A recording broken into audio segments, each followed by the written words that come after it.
जिस नेता को कभी अमित शाह का सबसे भरोसेमंद चेहरा कहा जाता था, उसी नेता को पार्टी के नामांकन भरने के बाद टिकट से बाहर कर दिया। सवाल ये है, आखिर ऐसा क्या हुआ कि बरसों की नजदीकी एक झटके में दूर हो गई? क्या ये सिर्फ एक बयान की कीमत थी या इसके पीछे कहानी कुछ और है? चलिए शुरुआत से समझते हैं। नमस्कार, मैं हूँ आपके साथ सुमन शुक्ला और आप देख रहे हैं 7 टीवी भारत। बने रहिए चंद मिनट हमारे साथ। साल 2019 मध्य प्रदेश का खरगोन लोकसभा चुनाव प्रचार का आखिरी दिन था। इसी दौरान प्रधानमंत्री नरेंद्र मोदी ने एक बयान को लेकर कड़ी टिप्पणी की थी और उन्होंने कहा था कि ये बयान बेहद आपत्तिजनक है। हर स्तर पर इसकी आलोचना होनी चाहिए और समाज में इस तरह की भाषा और इस तरह की सोच की कोई जगह नहीं है। उन्होंने ये भी जोड़ा था कि ऐसा करने वालों को 100 बार सोचना पड़ेगा। ये टिप्पणी प्रज्ञा सिंह ठाकुर के उस बयान को लेकर थी जिसमें उन्होंने नाथूराम गोडसे को लेकर विवादित टिप्पणी दी थी। प्रज्ञा सिंह ठाकुर ने बाद में माफी मांग ली,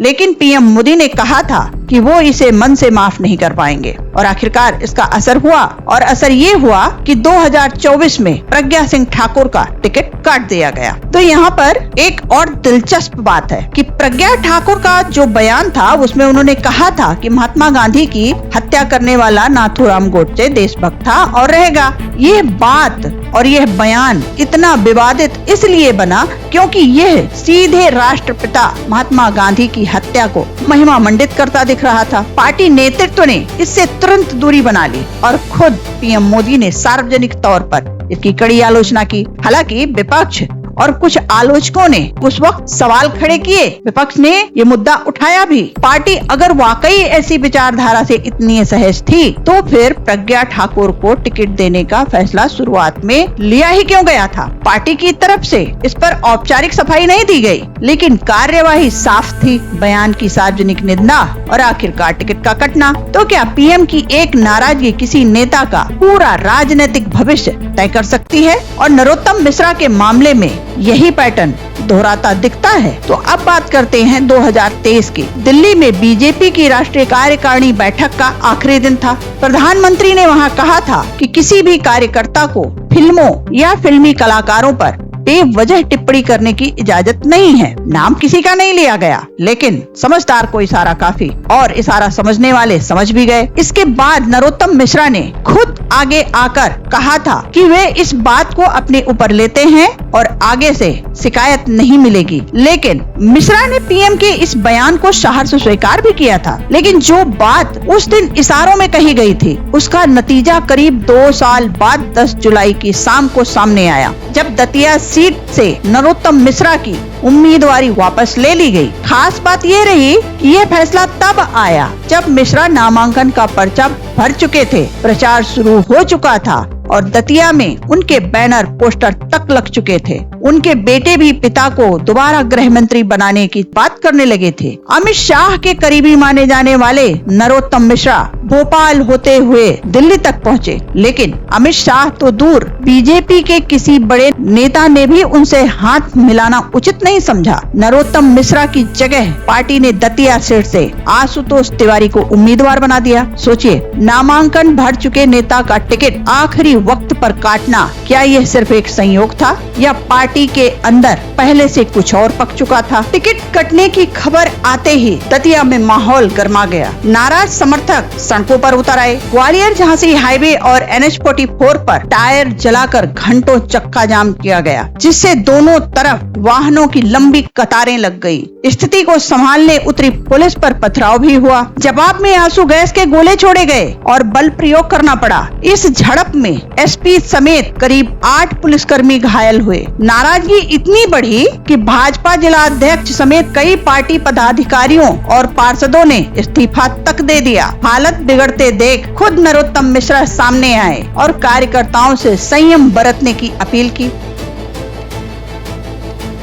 उनका कहना था कि यह पार्टी का फैसला है और अपनी बात पार्टी के मंच पर ही रखनी चाहिए, सड़क पर उतर कर नहीं। कुछ दिन बाद उनका सुर और नरम पड़ा। उन्होंने कहा कि शायद कमी उन्हीं में रही होगी और वे किसी और पर आरोप लगाने के बजाय आत्ममंथन करेंगे। दिल्ली दौरे पर मीडिया से बातचीत में उन्होंने अटकलों को भी सिरे से खारिज किया कि वे पार्टी बदलने की सोच रहे हैं और उन्होंने साफ कहा कि उनका राजनीतिक जीवन भाजपा से शुरू हुआ है और यहीं समाप्त होगा। तो सवाल यही उठता है कि क्या सिर्फ उनके बेबाक बयान इसकी वजह बने या इसके पीछे कुछ और भी है जो उनकी राजनीतिक जीवन पर भारी पड़ गया। दतिया में इस पूरे घटनाक्रम के दौरान नरोत्तम भावुक भी नजर आए। अब ये भावुकता आशुतोष तिवारी को लेकर थी या हाल के दिनों में उनके साथ जो कुछ हुआ उसे लेकर थी, ये अपने आप में एक बड़ा सवाल है। तो इस सवाल का जवाब समझने के लिए हमें थोड़ा सा पीछे लौटना होगा, वहाँ जहाँ से नरोत्तम मिश्रा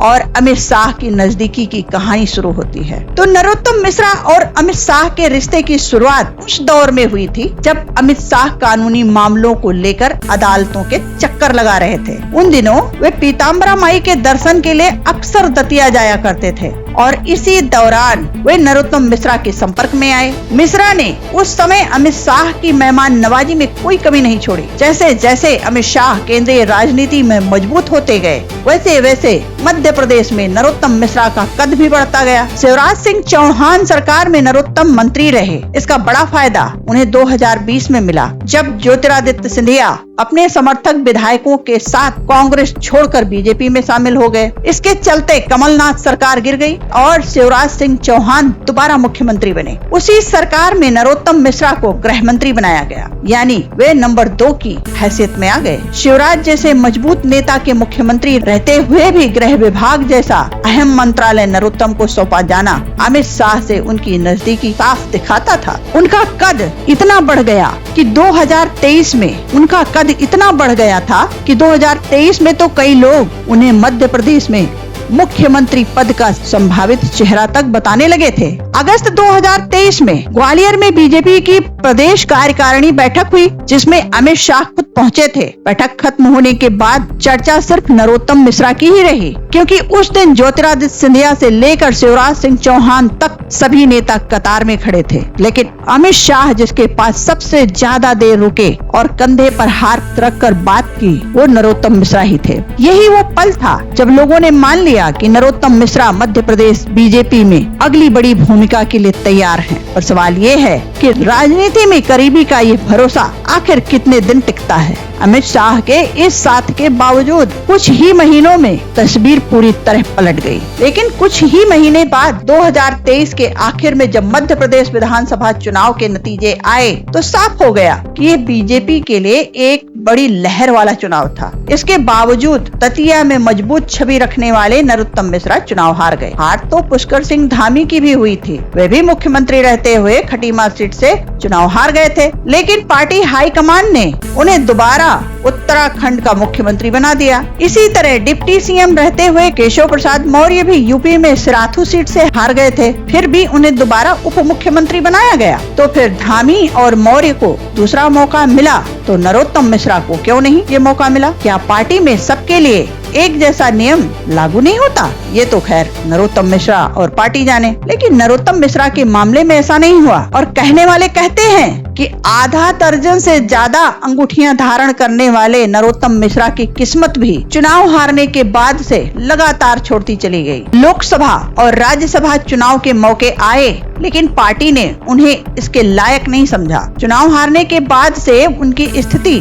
लगातार कमजोर होती चली गई। गौरतलब है कि नरोत्तम मिश्रा की तरह विधानसभा चुनाव हारने वाले गणेश सिंह और फग्गन सिंह कुलस्ते जैसे नेताओं को 3 महीने बाद हुए लोकसभा चुनाव में टिकट दे दिया गया, लेकिन इस मामले में भी नरोत्तम मिश्रा को नजरअंदाज किया गया। चर्चा है कि मध्य प्रदेश बीजेपी की राज्य इकाई ने एक मौके पर उन्हें राज्यसभा की तीसरी सीट के लिए उम्मीदवार बनाने का प्रस्ताव भी भेजा था। लेकिन केंद्रीय नेतृत्व ने इसे मंजूरी नहीं दी। इसके बाद रही सही कसर दतिया उपचुनाव ने पूरी कर दी। एक के बाद एक हर मौके पर नजरअंदाज होना, क्या ये महज इत्तेफाक था या पार्टी हाईकमान ने कोई फैसला पहले ही ले लिया था? और इस लंबी नजरअंदाजी की कड़ी में आखिरी और सबसे बड़ा झटका आया दतिया उपचुनाव के टिकट के रूप में। तो अब सवाल है, इसके बाद नरोत्तम मिश्रा और पार्टी दोनों के लिए आगे का रास्ता क्या है? अगर नरोत्तम मिश्रा का टिकट न कटता तो शायद आज दतिया उपचुनाव की इतनी चर्चा भी न होती। आशुतोष तिवारी के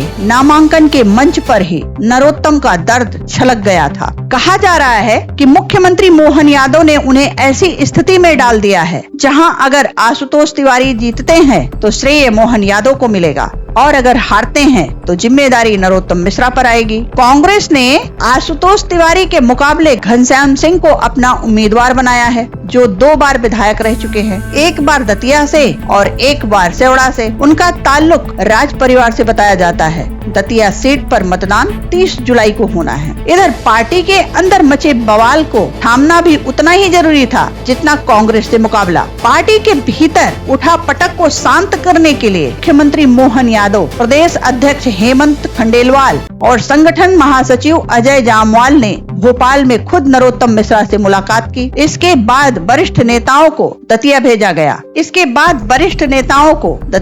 गया जहां कार्यकर्ताओं के साथ कई दौर की बैठकें हुई। नरोत्तम मिश्रा दिल्ली भी पहुंचे और वहां भाजपा के राष्ट्रीय अध्यक्ष नितिन नवीन से मुलाकात की। इस मुलाकात के बाद उनके तेवर पूरी तरह बदले नजर आए। उन्होंने कहा कि पार्टी ने जिस उम्मीदवार पर भरोसा जताया है वे पूरी मजबूती से उसके साथ खड़े रहेंगे और आशुतोष तिवारी जरूर जीतेंगे। लेकिन इस पूरे घटनाक्रम के पीछे झांक कर देखें तो ये सिर्फ एक टिकट का मामला नहीं लगता, ये बीजेपी के भीतर बड़े बदलाव का संकेत भी हो सकता है। नितिन नवीन के बीजेपी के राष्ट्रीय अध्यक्ष बनने के बाद से पार्टी में बदलाव के संकेत मिल रहे हैं और ये बदलाव पीढ़ीगत बताया जा रहा है, यानी पुराने कद्दावर नेताओं का असर धीरे धीरे कम होना तय माना जा रहा है। आशुतोष तिवारी के शब्दों में कहें तो यह लगभग तय है कि वरिष्ठ नेता एक तरह संरक्षक भूमिका में सिमटते जा रहे हैं। सवाल यही है